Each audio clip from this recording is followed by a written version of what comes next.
안녕하세요. G무크 자바 강의를 담당하고 있는 컴퓨터공학과 황희정 교수입니다. 이번 강의는 반복문 이해를 위한 기본 예제입니다. 앞에서 배웠던 조건문과 함께 반복문은 프로그램 내에서 특정 로직의 구현을 위해 가장 많이 사용이 되는 구문입니다.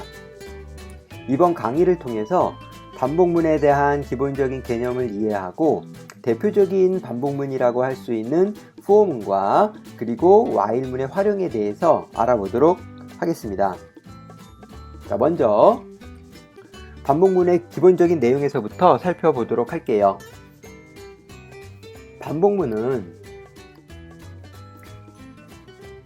프로그램 내에서 특정 코드 블럭을 반복하기 위해 사용합니다. 앞에서 설명한 것처럼 for와 while문이 대표적이고요. 보통 관계연산자와 함께 많이 사용합니다. 그래서 이 부분은 조건문과 유사한 부분이 있고요. 그래서 일반적으로는 특정 조건이 주어지고요. 이 조건에 따라서 동일한 작업을 반복해서 수행할 때 사용하게 됩니다. 그래서 프로그램 내에서는 특정 문제 해결을 위한 처리 로직 구현에 가장 많이 사용이 되고 있고요.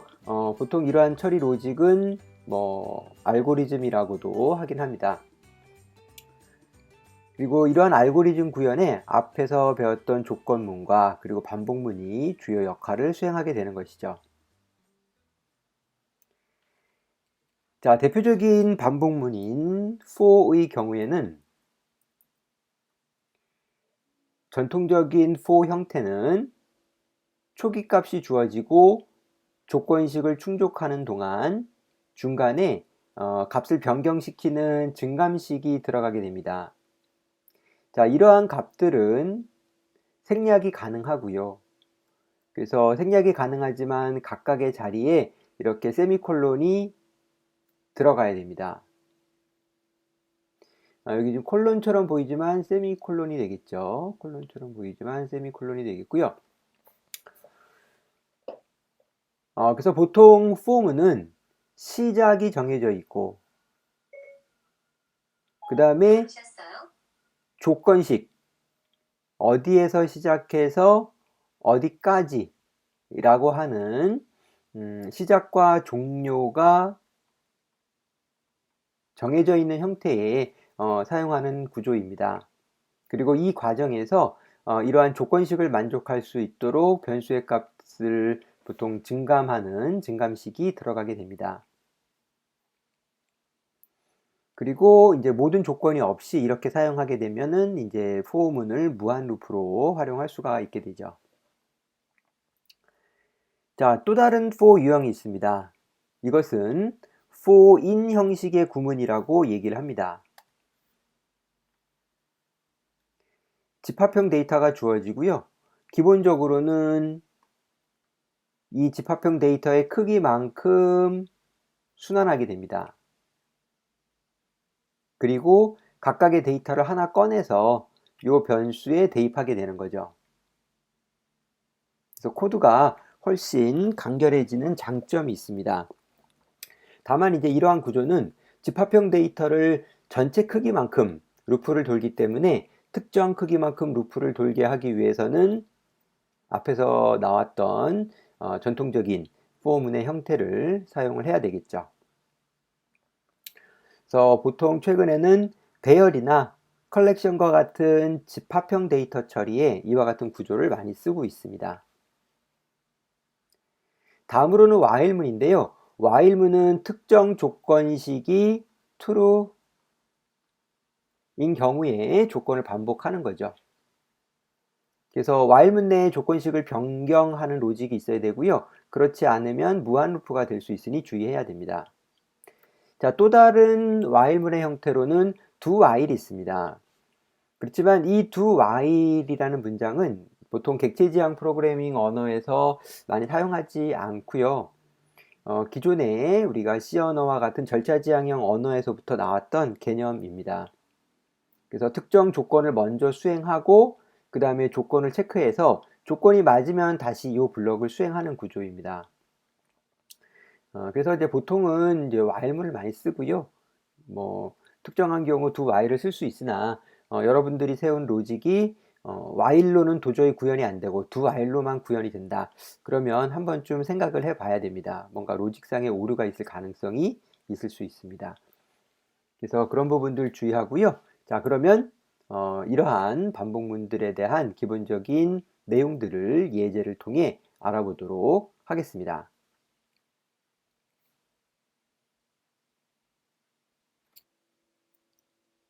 네, 그러면 새로운 클래스를 한번 만들어 보도록 하죠. 여기서는 루프라는 클래스를 만들도록 하고요. 앞선 예제와 마찬가지로 단독 실행을 위해서 메인 메서드를 추가합니다.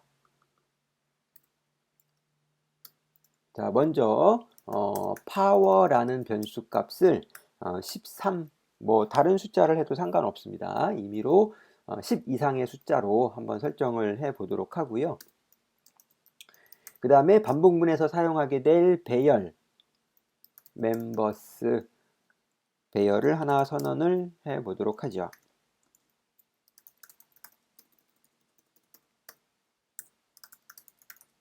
네, 뭐 내용은 여러분들이 적당한 크기로 작성을 하면 되겠습니다.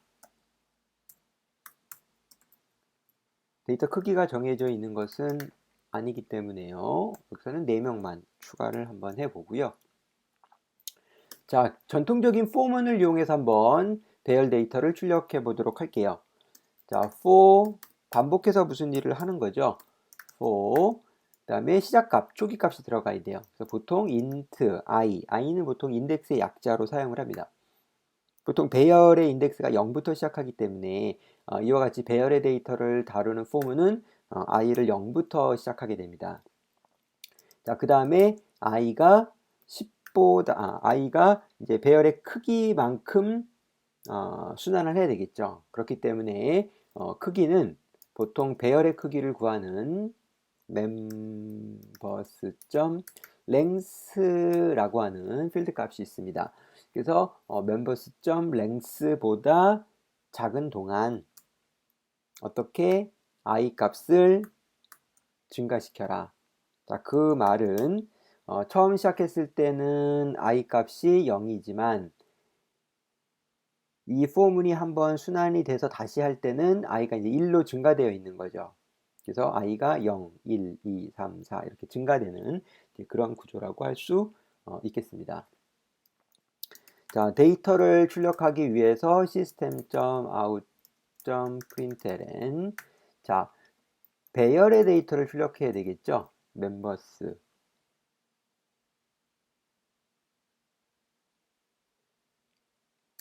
네, i번째 데이터를 출력해야 되겠죠.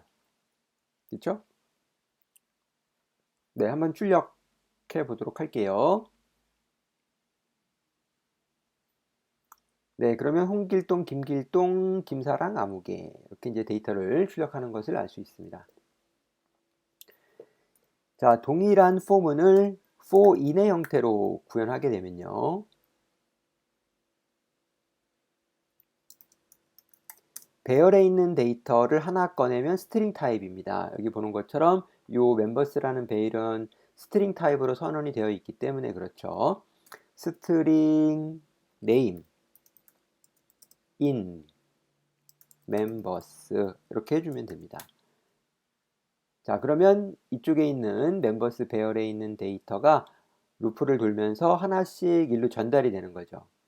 자, 그럼 출력을 하는 경우에도 아까와 같이 특정 인덱스 값을 출력시키는 것이 아니라 그냥 name이라는 변수 값을 출력시키면 돼요. 자, 훨씬 간결하죠. 네, 결과는 동일합니다. 그래서 이제 우리가 이와 같이 여기 뭐 구분자 하나 정도를 더 넣어주면 좋겠죠.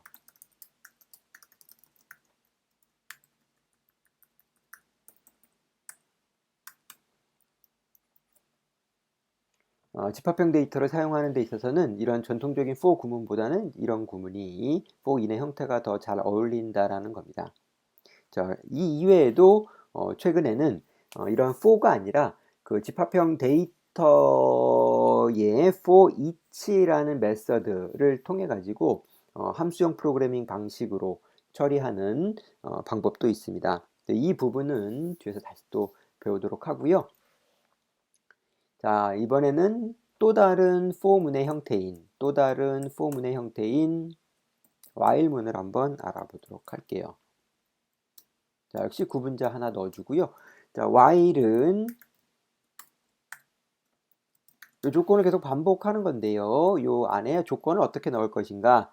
자, 여기서는 앞에 선언했던 power라는 변수가 10보다 큰 경우 루프를 돌게끔 했어요. 자, 우리가 앞에서 파워를 이렇게 13으로 선언을 했죠. 네. 그렇기 때문에 파워가 10보다 큰 경우에 루프를 두니까 이 조건은 충족하죠. 자, 이 조건을 그대로 두고 여기서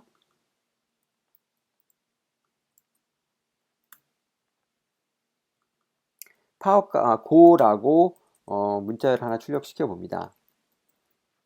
자, 이렇게 하면 이 문장이 계속 수행되겠죠. 프로그램이 종료되지 않습니다. 예, 그래서 무한 루프가 되니까 이 경우에는 반드시 뭔가 조건을 빠져나갈 수 있는 장치가 필요해요.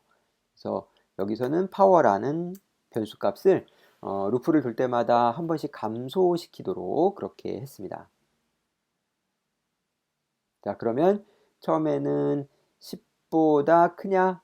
예, 당연히 크니까 들어왔지만 파워가 하나 감소됐기 때문에 처음에 13에서부터 출발해서 13, 12, 11, 그 다음에 이제 10에 와서는 루프를 벗어나게 되겠죠.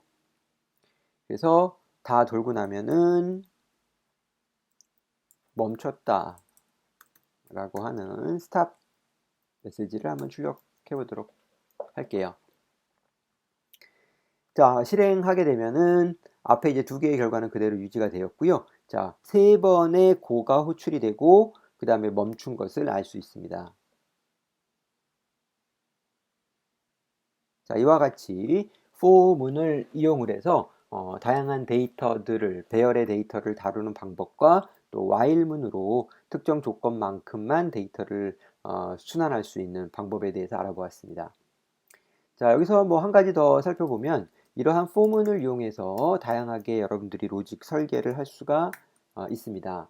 예를 들면은 1부터 10까지 숫자 값을 출력하고 싶다면 int i는 10에서부터 i가 1부터 i가 10보다 같을 때까지 i 뿔뿔 이렇게 해줘야 되겠죠.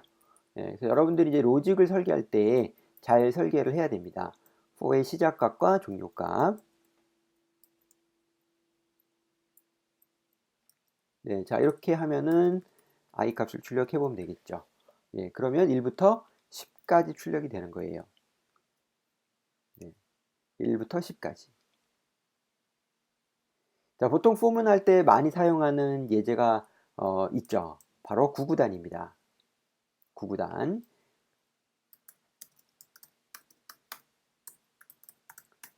자, 구구단의 경우에는 어떻게 해야 될까요? 네, 구구단은 1부터 시작해야 되죠. 그렇죠? 예, 1부터 시작하고 자, 그럼 우리가 특정 단수의 구구단을 한번 만들어 보죠. 자, 만약에 뭐 2단이라고 우리가 가정을 한번 해 보고요. 그 다음에 i는 1부터 그러면 몇 가지 해야 될까요? 9까지 해야 되겠죠. 그 다음에 출력을 하는데 어떻게 출력하냐면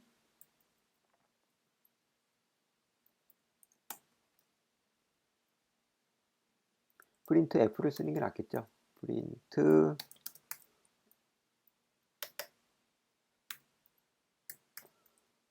프린트 F를 사용을 하고요.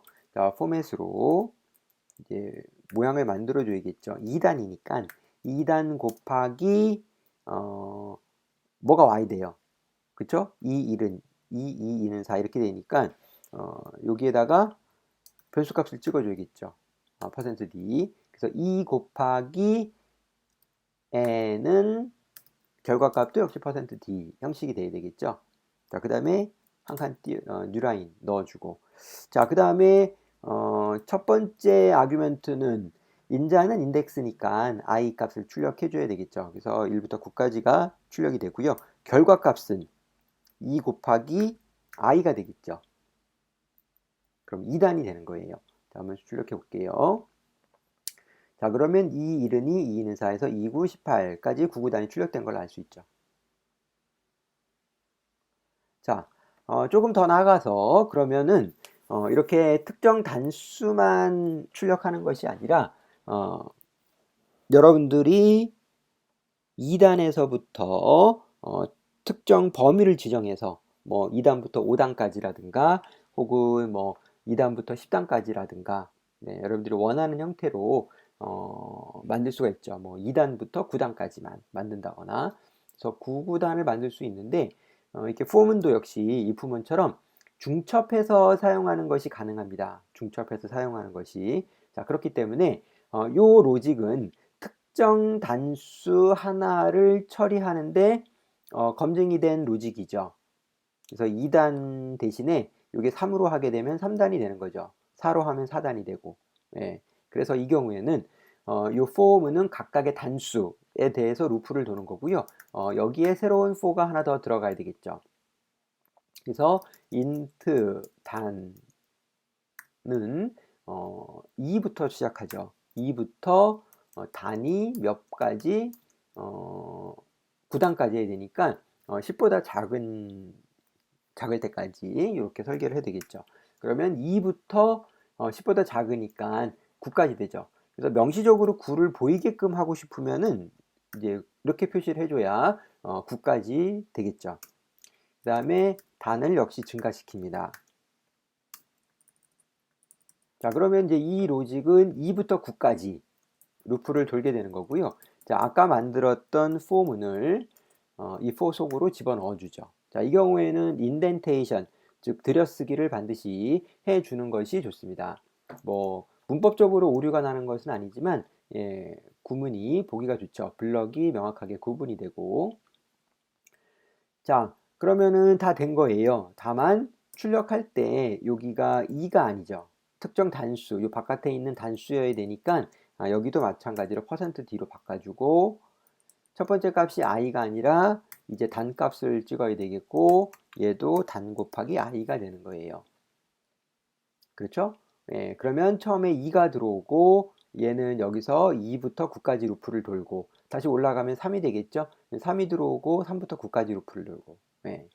자, 결과를 보겠습니다.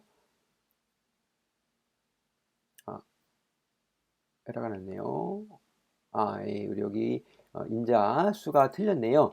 네, 단하고 그 다음에 i 값이 하나 더 와야 되겠죠? 예, 인자가. 그래서 인자 개수가 맞지 않아 가지고 그런 문제가 생겼습니다. 이렇게 %d가 3개 있죠. 그래서 하나, 둘, 3개. 실행하면은 2단,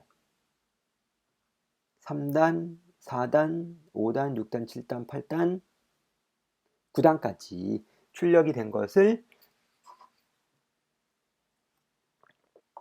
알 수 있습니다.